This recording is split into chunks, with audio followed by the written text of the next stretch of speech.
Le piercing. Je vous présente tous ces textes bibliques que vous devez lire pour mieux comprendre ce dont je vais vous parler. Cantique des Cantiques, chapitre 2 au verset 15. Lévitique, chapitre 19 au verset 28. Deutéronome 14 au verset 1. 1 Roi, chapitre 18 au verset 28. Ésaïe, chapitre 3, verset 18 à 23. Et Colossiens 3, verset 20. Le piercing est à la mode. Au premier abord, il ne paraît pas dangereux, car c'est plutôt son aspect esthétique qui est mis en avant, alors que les conséquences sont nombreuses, autant physiques, spirituelles et même psychologiques. Tous les âges se disent que c'est pour rendre beau son corps ou belle. Plusieurs même en mettent dans les parties intimes de leur corps, car tout semble normal et naturel dans le monde où nous sommes. Même les chrétiens en font usage. Les dangers spirituels de cette pratique sont occultes.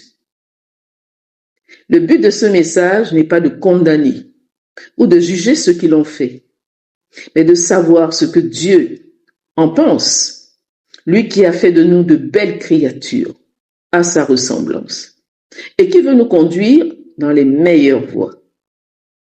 La Bible nous exhorte contre le fait de faire des incisions dans notre chair. Les origines du piercing sont occultes, avec un pouvoir de destruction.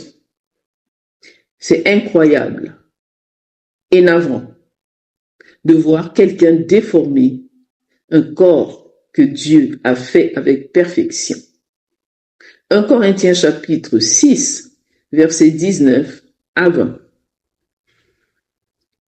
Si nous devons glorifier Dieu dans nos corps, comment un corps percé peut-il le faire? Les gens ne réalisent pas que le piercing ouvre les portes aux esprits démoniaques dans leur corps.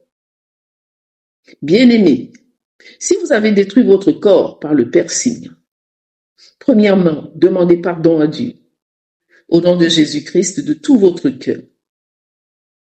Ensuite, faites enlever tout ce qui est entré dans votre corps.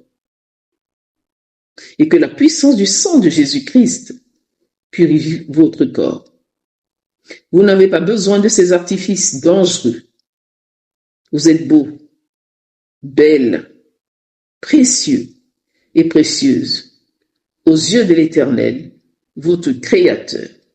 Soyez abondamment bénis, votre servante Aline d'Assem Caraïbes.